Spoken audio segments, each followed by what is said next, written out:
आपका mentor AK Singh. और आज फिर हम अपने उत्तराखंड टेट की तैयारी करेंगे। और उत्तराखंड टेट में क्या कर रहे हैं, EVS का सेक्शन देख रहे हैं और क्लास 4th की NCERT का समरी कवर कर रहे हैं। कल हमने कहीं ना कहीं छठे चैप्टर तक कवर कर लिया था। छठे चैप्टर में हमने कहीं रेल यात्रा के बारे में, और ये जो 3-4 चैप्टर है लगातार आपके ये रेल यात्रा के ऊपर है, और इसमें से ही क्वेश्चन आपसे सबसे ज़्यादा पूछे जाते हैं रेल यात्रा के से रिलेटेड।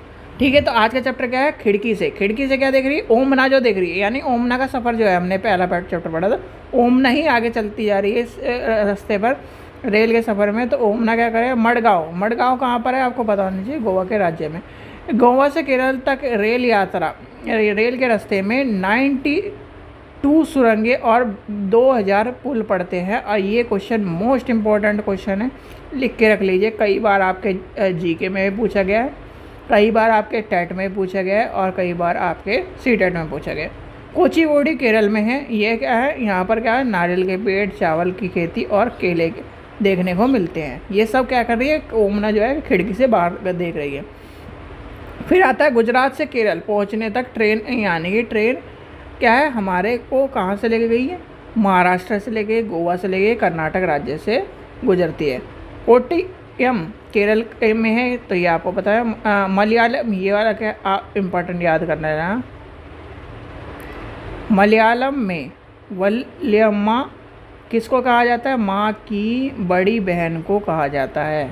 ठीक है, और अम्मा किसे कहा जाता है, माँ की माँ को कहा जाता है। ये दोनों क्वेश्चन इंपॉर्टेंट है और कई बार आ चुके हैं, तो इसलिए इनको याद कर लेना कि आपसे पूछ लेगा ये किसे कहा जाता है, तो आपको पता होना चाहिए।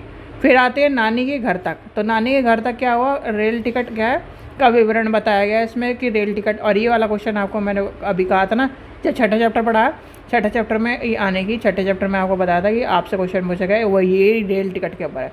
क्या होता है, फेरी का इस्तेमाल पानी के एक तरफ से दूसरी तरफ के लिए किया जाता है। फेरी का रेल टिकट पर क्या होती है, निम्न सूचना होती है। क्या होती है, आपको दे देगा, इसमें से एक आधा गलत कर देगा कि ये नहीं होगा, तो आपको बताना है कि इनमें से कौन सा होता है। तो क्या है, पहला, दूसरा, तीसरा, इस तरह से आपको तो क्या है, ट्रेन का नंबर होता है, सफ़र की शुरुआत की तारीख होती है, बर्थ एवं डब्बे का नंबर होता है, किराया होता है, दूरी होती है किलोमीटर में, और PNR नंबर, PNR की फुल फॉर्म आपको पता होना चाहिए, पर्सन नंबर यानी पर्सन नेम रिकॉर्ड होता है, ट्रेन का नाम होता है। तो ये आपके कहीं ना कहीं टिकट पर होता है। तो ये टिकट का आपको पता होना चाहिए। टिकट का विवरण के बारे में भी क्वेश्चन कई बार पूछा गया है, क्योंकि ये आपको बच्चों को बताना, जब आप EVS के यानी कि EVS के पढ़ाओगे, तो कहीं ना कहीं आपको टिकट ला के भी दिखाना पड़ेगा। इस तरह से आपको पता होना चाहिए, ये सब चीज़ें इंपॉर्टेंट रही हैं। ठीक है, चलिए, आशा करता हूँ आपको वीडियो पसंद आई। वीडियो पसंद आई तो लाइक करें, चैनल को सब्सक्राइब करें, वीडियो को ज़्यादा शेयर करें। Thank you.